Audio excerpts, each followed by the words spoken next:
Olá, pessoal, tudo bem com vocês? Professor Felipe aqui, mais uma vez, na correção aí das 5 questões de física para o projeto Missão, projeto aí PRF V11. Então, vamos lá para essas 5 questões de física, do projeto Missão, PRF V11. Bora lá. Pessoal, é o seguinte, primeira questão envolve aí um trabalhador, né, exercendo uma força sobre uma caixa e nós vamos ter algumas situações que teremos que julgar, beleza? Então vamos lá. Um trabalhador exercendo 450 newtons de força constante e com um ângulo de 38 graus em relação horizontal, puxa sobre uma superfície plana e com atrito de 125 newtons, uma caixa de massa igual a 50 quilos, que inicialmente está em repouso, como ilustra a figura. Você tem aí, pessoal, um camarada puxando a caixa, tá? Com 450 newtons, angulado 38 graus em relação horizontal. E você tem também o atrito, 125 newtons, e tem peso aqui, e logicamente você tem normal. Antes de começar qualquer coisa, vamos fazer isso então? Vamos desenhar os vetores de força que estão ocultos aqui. Lembrando a vocês que esses vetores, tá, pessoal, ocultos, não necessariamente precisam aparecer para vocês na prova. Tanto o vetor atrito aqui, como ele desenhou para vocês, ele não precisava ter desenhado isso daqui, tá? Então, assim, foi um bônus aí da questão ele ter colocado para vocês esse vetor atrito. Mas alguns vetores, ou a maioria deles, eles não precisam ser explicitados para vocês saberem para qual direção e sentido eles estão. Um deles é o vetor atrito, tá? O vetor atrito não preciso desenhar para vocês saberem para qual direção, sentido ele está. Você tem que lembrar que o vetor atrito, força de atrito, ele está sempre contrário à iminência de movimento do objeto motor. Então, como é que funciona isso, Felipe? Olha só, obviamente, pessoal, se o cara está puxando essa caixa para cá, tá? Então, ó, se ele está fazendo força nessa caixa, fazendo o deslocamento ocorrer para cá, obviamente, o atrito vai ser contrário ao movimento do objeto motor, que no caso é a caixa, tá? Então, você quer deslizar para frente, o atrito ele é um cara que está querendo sempre avacalhar o movimento, então ele vai ser para trás. O cuidado que vocês têm que ter, tá? É com pés, patas, rodas, porque nesses casos o atrito costuma enganar vocês, tá? E já aproveitar aqui que nós já estamos, né, desenvolvendo esse trabalho, vou explicar para vocês essa questão. É o seguinte, vamos pegar não é parte da questão, tá, pessoal, mas é parte para você entender alguns conceitos de física.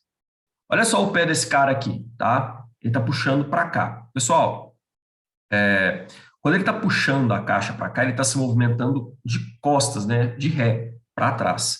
O que ele tem que fazer para se movimentar para trás? Ele tem que forçar o chão para cá, tá? Ó, para cá. Show? Então, ó, para ele se movimentar, deslocar na mesma direção da caixa e sentido da caixa, né? Então, para ele ter esse deslocamento aqui, ele tem que empurrar o chão para cá. Então, olha só, ele faz uma força no chão para cá, nessa direção e nesse sentido, tá?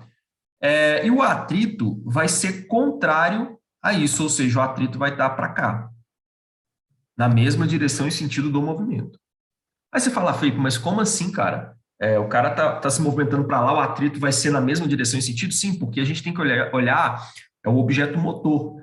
E quem é o que é o objeto motor aqui? É o pé do cara. Então, ó, pensa o seguinte, pessoal, lembra que o atrito é uma força avacalhadora, ela quer avacalhar com o sistema, atrapalhar.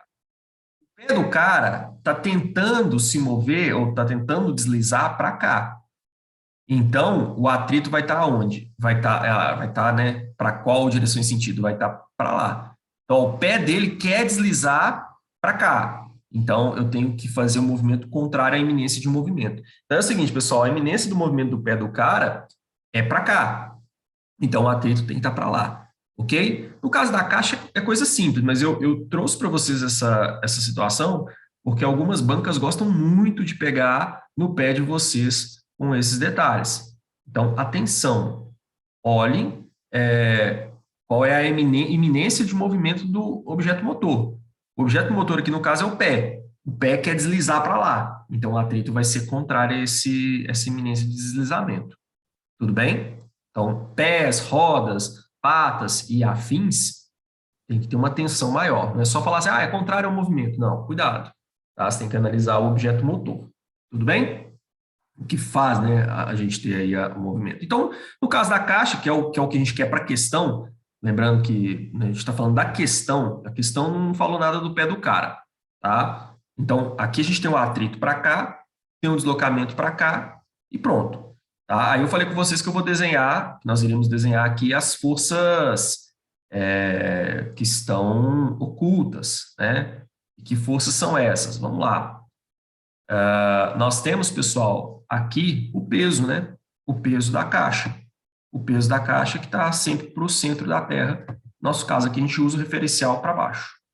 Então, o peso da caixa está para baixo. Além do peso, nós temos quem? A reação do chão sobre a caixa, que a gente chama de normal. Tá? Sempre 90 graus em relação à superfície daqui. Show? Beleza? O peso deu a partir da massa, né? A gente consegue também achar e por aí vai, tá? Vamos lá. Sabendo que o seno e o cosseno de 38 graus são, respectivamente, equivalentes a 0,62 e 0,80, e que a aceleração gravitacional tenha valor igual a 10 metros por segundo ao quadrado, julgue os itens a seguir. Primeiro, 33. Na situação apresentada, a aceleração adquirida pela caixa foi de 5 metros por segundo ao quadrado. Pessoal, nós temos diversas formas de encontrar a aceleração. Eu posso usar lá as fórmulas de MRUV, né? Ou eu posso usar a segunda lei de Newton, que é a lei da dinâmica. Qual que é a diferença, Felipe, de uma para outra? É porque lá na dinâmica, a gente tem a presença de força. Tá? Lá no MRUV, ou seja, na cinemática crua, pura, a gente só tem basicamente os conceitos de velocidade. Velocidade, aceleração, deslocamento e distância, né? Então, observem aqui na questão. Você pode pensar assim, Felipe, como é que eu acho a aceleração de um corpo a partir das formas? Você tem que analisar o que a questão te deu. A questão te deu velocidade, te deu deslocamento, te deu distância? Não, então eu não posso trabalhar com nada lá da cinemática, tá? Lembre-se disso, cinemática é um estudo dos movimentos em que eu, na verdade, preciso de velocidade, deslocamento, distância e afins. Tá? Já a dinâmica, eu consigo determinar a aceleração sem a presença desses outros termos. Por quê? Se eu tiver força e se eu tiver massa, eu consigo determinar a aceleração. Tá? Então, como é que a gente acha, como é que a gente julga se esse item está certo ou não? A partir da famosa força EMA. Força EMA, força resultante, é igual a massa vezes aceleração. Então, você vai encontrar qualquer coisa de aceleração com isso daqui. Show de bola? Então, a primeira dica aí é que a gente já consegue encontrar a aceleração a partir dessa equação. Tá? Bom, então ficou fácil, né, Felipe? Basta achar a força resultante, eu já tenho a massa da caixa que é 50, eu acho a aceleração. Mas só que olha só, cuidado, não vá com tanta sede ao pote assim. Vou explicar por quê. Pessoal, é o seguinte, os vetores na física, eles podem ser somados, subtraídos ou operados somente quando a gente tem, de maneira direta, né? Somente quando a gente tem vetores na mesma direção. Cuidado para não confundir direção com sentido. O que é essa direção, Felipe? Direção, pessoal, vertical, horizontal. Então, olha só, o vetor normal e o vetor peso estão na mesma direção. O vetor 125 e o 450 não estão na mesma direção. Por quê, Felipe? Porque esse cara aqui está na horizontal e esse cara está na diagonal. Pessoal, não dá para fazer nada com esses vetores do jeito que estão aqui. Tá? Não tem como, por exemplo, eu saber qual que é a força resultante, saber a aceleração com esses vetores do jeito que estão aqui. Então, dica novamente para vocês. Para trabalhar operação vetorial, somar, subtrair e afins, eu tenho que ter vetores na mesma direção. Esses vetores estão em direções distintas, um na diagonal, outro na horizontal. Não dá para trabalhar a direção aqui agora, não dá para trabalhar soma e subtração de vetores. Porque assim, você já sabe, e quando eu tenho um vetor para um sentido e o outro vetor para outro, basta eu subtrair que eu consigo achar a força resultante. O problema aqui é que a direção não é igual. A direção de um é diagonal, a direção do outro é horizontal. Não dá para fazer nada aqui. Tá? E aí você fica assim, Felipe, pô, e aí? Ferrou, né? Não, ferrou não. Pessoal, como eu não quero saber nada para cima, tá? Eu não quero saber, por exemplo, qual que é a normal, eu não quero saber, por exemplo, qual que é a força que o chão aplica sobre o objeto, tá? Inclusive, eu nem pedi nada nessa questão referente a descobrir atrito. Por isso, eu posso simplesmente achar uma componente dessa força do cara que já vai me resolver a situação. Como assim, Felipe, achar componente? Pessoal, vetores diagonais ou vetores assim, tá? Eles são compostos por componentes. Como assim componentes? Na verdade, a gente pode decompô-los. Decompô-los é foda, né? Decompor eles, ou decompô-los, sei lá, em componentes vetoriais. Então, eu posso pegar esse cara aqui, ó, decompor dessa maneira, que vai ser a componente horizontal dessa força aqui, e posso decompor na horizontal, desculpa, na vertical, seria essa componente aqui, vertical. Show? Felipe, o que isso ajuda a gente? Ajuda no seguinte, tá vendo esse vetor aqui, o atrito? Ele é 125 newtons na direção horizontal e sentido para trás. Ele faz oposição exatamente à componente horizontal desse vetor força puxado pela corda aqui. Então, o que eu vou fazer nessa questão para resolver o primeiro problema nosso, que é achar a força resultante? Decompor a força do cara na horizontal. A vertical, para mim, não importa, porque não pedi nada na vertical. Então, eu vou achar a componente horizontal e depois achar a força resultante. Felipe, como é que faz isso? Muito simples, pessoal. Tá vendo que a componente horizontal, ela nasce no ângulo? Tá vendo? O ângulo tá aqui, não tá? Ó, o ângulo tá aqui. Tá vendo? Ela nasce no ângulo. Quando ela nasce no ângulo, ou seja, ela está exatamente ali no nascimento do ângulo, a gente usa uma operação chamada cosseno. Então, o que a gente faz? Aqui é no triângulo, tá, pessoal? Aquela relação lá, cateto adjacente sobre hipotenusa, né? Então, é a partir disso que a gente determina isso. Mas o que eu vou fazer? Para determinar o componente H, basta a gente fazer isso aqui, ó. Pegar a força que o cara está exercendo e multiplicar pelo cosseno do ângulo formado, que no nosso caso é 38 graus. Então, a força H, que é a horizontal aqui dessa força aqui, vai ser o quê? A força que o camarada faz, que é 450 newtons, vezes o cosseno de 38, que a questão teve que informar, tá? Pessoal, você tem que saber quais são os cossenos, senos e tangentes de 30, 45 e 60. Eventualmente, também é bom você saber os cossenos, senos, tangente de 90 e 180, apesar de que a tangente tem uma questão com tangente 90 que acho que é infinita, né? Acho que é infinita ou não existe. Mas, enfim, você tem que saber esses ângulos, são ângulos notáveis. É necessário que você saiba esses ângulos, tudo bem? Então, o que eu vou fazer? Eu vou pegar e vou multiplicar pelo cosseno de 38. A questão teve que formar, porque se você não tem que saber. Então, ó, seno é 0,62, o cosseno é 0,80, respectivamente. Então, 0,80 vezes 450. Então, H, pessoal, é 450, já vamos fazer a conta aqui, né? 450 vezes 0,8. E aí, calculadora para que te quero, né? Obviamente, não vou fazer essa conta na mão. A chance de errar, 450 vezes 0,8, mas lembrando, a prova não pode não. 360, tá? Então, dá 360. Então, pessoal, o H, ou seja, a força horizontal da força que o cara puxa é 360 newtons, tá? Aí, o que eu vou fazer? Para achar a força resultante, pessoal, eu vou fazer agora sim eu posso fazer a simples operação. Pegar um e subtrair do outro. Lembrando que em vetores a gente não subtrai, né? Assim, a gente subtrai. mas a gente soma vetores contrários. Somar vetores contrários no final das contas, subtrair. Então, eu vou pegar, para achar o módulo da força resultante, eu vou pegar a força que o cara faz, que é 360, e subtrair dos 125 newtons. Isso é a minha força resultante. Isso é igual a massa da caixa, que é 50, vezes a aceleração que a gente ainda não conhece. Tá? 360 menos 125, 235, tá? Então, ó, 235. Opa, ficou muito bem. 235.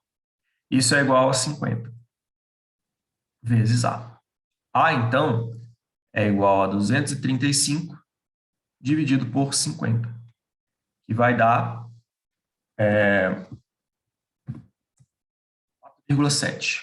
Então, a aceleração é de 4,7 metros por segundo ao quadrado. Ok? Então, a questão 33 está certa? Errada. Errada. Mas, Felipe do céu, cara, 4,7 é muito próximo de 5. Sim, mas aprenda uma coisa. Aproximadamente é diferente de igual, ou de foi, ou de é. Então, quando a questão fala que a aceleração adquirida pela caixa foi de 5 metros, tem que ser 5 o resultado. Se deu 4,95, não é 5. Está errado. Tá? Deu 4,98, Felipe? Não, não é. A não ser que a questão vire para você e pergunte assim, ou fale, a aceleração adquirida foi de aproximadamente 5. Aí estaria certo. 4,7 é aproximadamente 5. Tá? Mas a questão afirmou que é 5. Portanto, está errado. Cuidado com isso. Viu? Show? Bom, vamos lá para a questão 34. A questão 34 diz assim: o trabalho realizado pela força de atrito após 4 segundos de movimento foi de 4.700 newtons. Pessoal, notem aqui que eu não pedi trabalho realizado pela força do cara, ou trabalho realizado pelo peso, pela normal. Eu pedi o trabalho realizado pela força de atrito. E lembrando a vocês que trabalho é uma coisa relativamente simples. Você pode pegar a força e multiplicar pelo deslocamento. Ou trabalho também é variação de energia cinética. O problema aqui é que esse de baixo você vai estar achando o trabalho resultante, tá? Porque a gente não envolve força aqui. Então, quando eu faço isso aqui, variação de energia cinética, eu vou estar achando o trabalho resultante. Então, não vai rolar aqui, tá? Então, o que eu tenho que fazer nessa questão? Vamos lá. Eu tenho que achar o deslocamento, porque a força, eu já tenho, que a força de atrito é 125, para encontrar o trabalho, tá? Eles falam, Felipe, qual vai ser o deslocamento, velho? Esse trem aqui, pô, não me deu o deslocamento, não te deu. Mas, pessoal, vocês notaram que foi dado para vocês aí a aceleração, aliás, vocês encontraram a aceleração no exercício anterior, e que ele te deu o tempo aqui, então, com a aceleração e com o tempo, você consegue achar deslocamento. Mas, Felipe, como é que eu consigo, velho? Você consegue achar através dessa equação, do diabo V também, mais meio atrapalhado. Você consegue achar. Porque, olha só, qual que é a velocidade inicial da caixa? 0. Qual que é o tempo de movimento que ele quer? 4 segundos. Eu tenho aceleração? Tenho, que é 4,7, então eu consigo achar o deslocamento. Como eu já tenho a força de atrito, que é 125, eu consigo achar o trabalho. Só uma curiosidade, pessoal. O trabalho tem relação com energia, tá? Então, quando eu falo assim, eu realizei trabalho, basicamente, energia que eu gastei ou que eu adquiri, tá? Basicamente, para realizar tal deslocamento. Quando eu falo assim, de trabalho de força de atrito, geralmente ele é negativo. Mas não é que energia tenha valor negativo, tá? Não tem. Mas eu estou só te explicando que o trabalho da força de atrito ele decorre de dissipação de energia na caixa. E é o que de fato ocorre, porque olha só, o atrito, ele faz com que a caixa diminua a velocidade, ou que, né, se não tiver nenhuma força à frente, ou que mantenha a velocidade, mas gastando um pouco mais de energia. Imagina se esse piso aí não tivesse atrito. Essa caixa ia rolar aí o resto da vida. Por quê? Porque eu não tenho atrito, eu não tenho dissipação de energia, essa caixa não precisaria nem dessa pessoa para continuar em movimento. Então, o atrito, lembrar que ele é uma força dissipativa, ou seja, é uma força que dissipa a energia. A gente já viu isso em energia mecânica, né, nos sistemas conservativos e dissipativos. Os sistemas dissipativos são aqueles em que a gente há perda, em que se tem a perda de energia. O conservativo é aquele que não se tem perda de energia, tá? O que é responsável por esse cara na maioria dos casos? O atrito. Show de bola? Mas vamos lá, continuando com a questão. Deslocamento vai ser velocidade inicial, que é 0, vezes o tempo, que é 4 segundos, mais a aceleração, 4,7, nada de pôr 5 aqui, viu? Vezes 4 ao quadrado. Isso tudo dividido por 2. 0 vezes 4 é 0. Então, deslocamento, ou distância, né? Aqui no caso, pessoal, cuidado, tá? Porque isso aqui é deslocamento, no nosso caso, vai coincidir deslocamento e distância, mas em outras questões eu vou alertar vocês quando for, quando precisar de fato de deslocamento. Aqui não, porque deslocamento e distância vai ser a mesma coisa. Então, eu vou ter 4,7 vezes 16, 4 ao quadrado, que é 16. Então, ó, 4,7 vezes 4 ao quadrado, que é 16. 16 por 2 vai dar 8. Então, é 4,7 vezes 8, tá? Então, distância é igual a... Vou fazer conta na calculation, porque eu sou ruim de conta, galera. 37,6. Então, dá deslocamento ou distância de 37,6 metros, tá? Metros. Então, o trabalho realizado vai ser o quê? A força de atrito, que é 125, vezes o deslocamento, que é 37,6. Então, o trabalho realizado foi de 125 vezes 37,6. 4.700 newtons. Ó, newtons não. Joule. Joule. Tem uma erro de digitação aqui nesse newton, tá, pessoal? Não é newton, não. É joule, viu? É joule.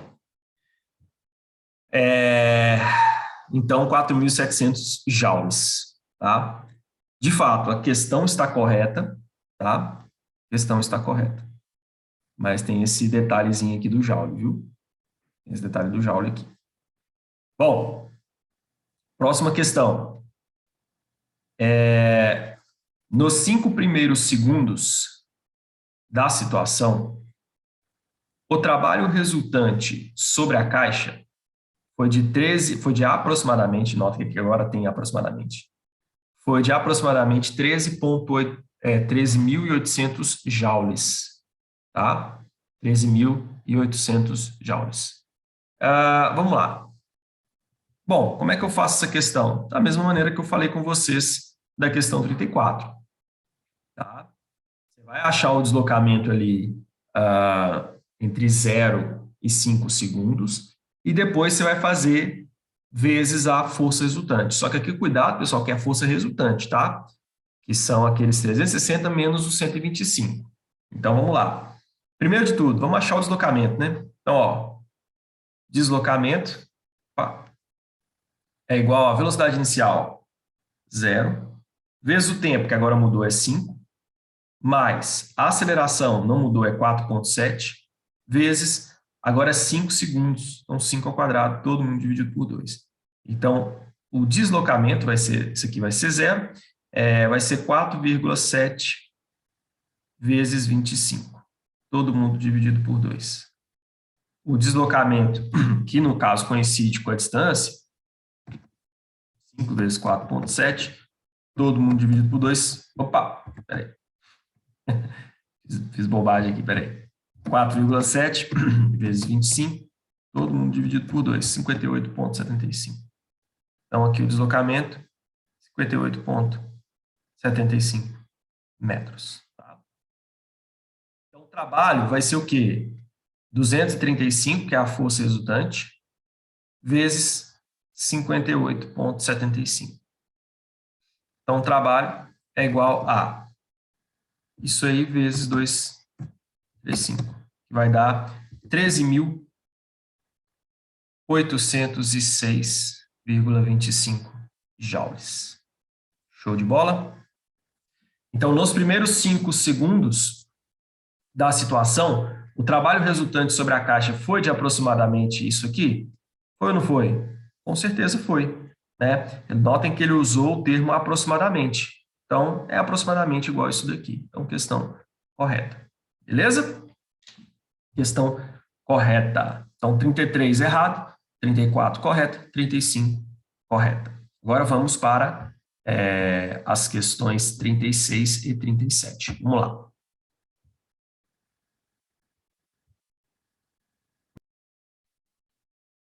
Pessoal, a questão, as questões 36 e 37 são referentes a essa situação aqui. Primeira coisa, essa situação é uma situação diferente em certos pontos das situações que que nós estamos acostumados a pegar em movimento oblíquo. Porque em movimento oblíquo a gente sempre está acostumado com o quê? Quando tem essa situação, o aviãozinho voando reto. Aqui, o avião mergulhou. Então, algumas coisas vão mudar e você tem que ficar muito atento, porque senão você pode errar uma questão por bobagem, tá? Então, vamos lá. Uma determinada aeronave em treinamento militar no ar executa certa manobra de mergulho com o intuito de abandonar um objeto a fim de que atinja um alvo. Pessoal, em situações de aeronaves planas, sim, a aeronave está voando, solta a bomba, você tem uma situação em que o projétil ele começa a cair com velocidade zero na vertical. Lembrando que o movimento oblíquo ele é composto de 2 movimentos em um só. O movimento na horizontal e o movimento na vertical. Então, essa bomba, ao cair, ela executa 2 movimentos para gerar esse movimento oblíquo aqui. Então, a dica que a gente sempre dá em movimento oblíquo é o quê? É que vocês separem o movimento sempre em 2. O movimento na horizontal e o movimento na vertical. E para que isso? Porque é para que você consiga resolver de fato a questão. Se você não fizer isso, você vai ter muito problema em resolver. Então, a dica é sempre o quê? O movimento na horizontal, o movimento na vertical. Sempre. Tá? Com isso, você consegue desenvolver a questão. E aí, quando a aeronave está plana, o detalhe é que a gente sempre considera que a velocidade inicial de queda ela vai ser sempre zero quando a aeronave está plana. Tá? E aí vem o primeiro problema aqui que você tem que tomar muito cuidado. Que a aeronave não está plana aqui. Ela está mergulhando.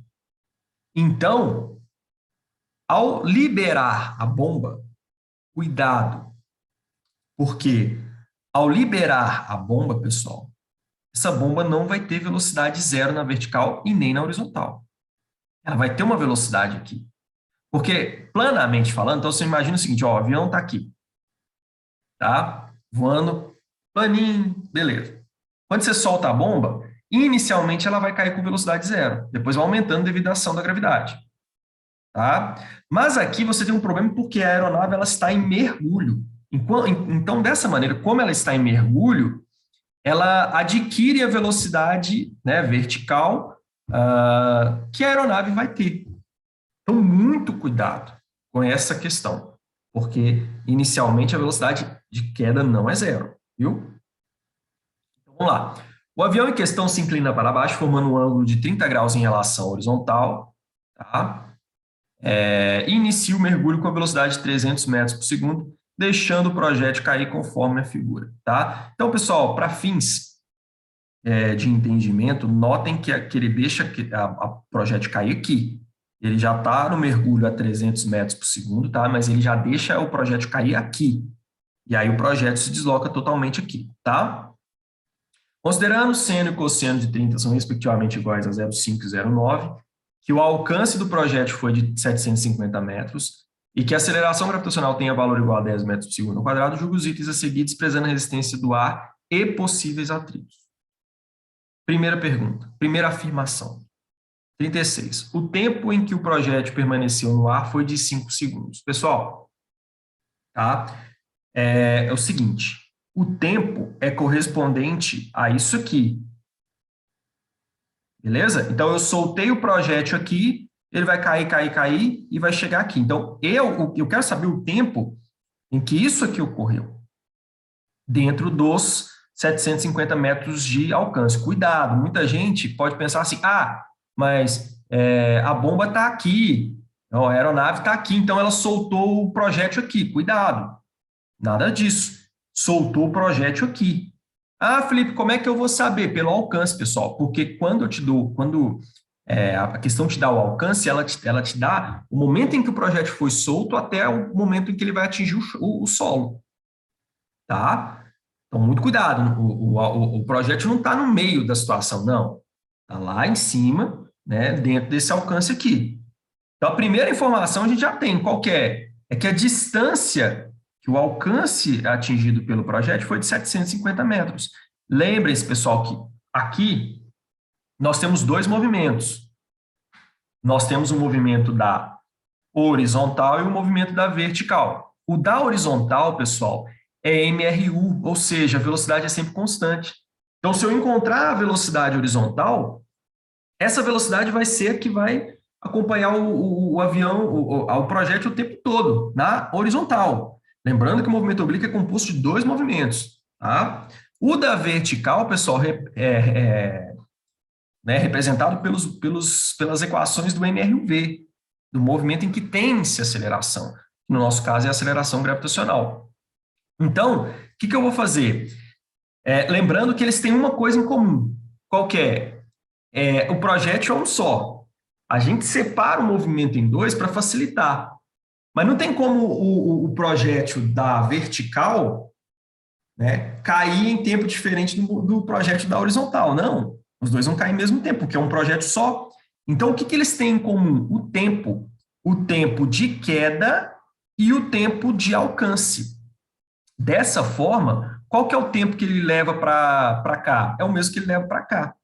Tá? Então, se eu encontrar o tempo de alcance, eu encontro o tempo de queda. E eu encontro, assim, o tempo em que esse projétil permaneceu no ar. Tudo bem? Então, vamos lá. Para isso, pessoal, a equação mais simples do mundo em física. Velocidade é igual a distância sobre tempo. Tá? Qual que é a velocidade? Uai, Felipe, 300 metros por segundo. Cuidado. Pessoal, essa é a velocidade de mergulho. Não é nem a velocidade horizontal, nem a velocidade vertical. Cuidado. Tá? O que você tem que fazer aqui? Você tem que encontrar a velocidade. Não tem jeito. Você vai ter que encontrar qual é a velocidade horizontal para começar a questão. Então, cuidado. 300 metros por segundo é a velocidade de mergulho. Não é a velocidade horizontal e nem a vertical. Então, o que eu vou fazer? Para achar a horizontal, pessoal, notem que ela é correspondente a esse cara aqui que está saindo do ângulo, ou seja, o cosseno. Tá? Então, ela é correspondente ao cosseno. Então, vamos lá. Velocidade horizontal é igual a... Qual que é a velocidade? 300 vezes o cosseno, que é 0,9. Corto 0, 9 vezes 30, 270. Então, a velocidade horizontal, pessoal, é 270 metros por segundo.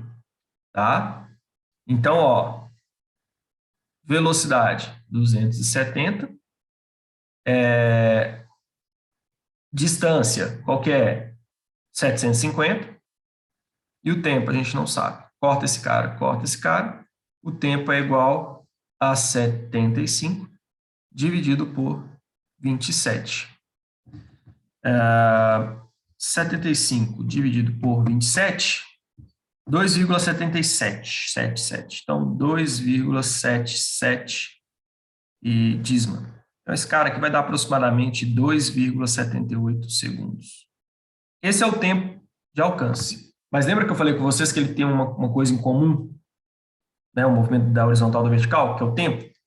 Então, se eu gastei 2,78 segundos para alcançar 750 metros, eu vou gastar 2,78 para cair. Ou seja, o tempo em que o projétil permaneceu no ar não foi de 2, foi de 5 segundos.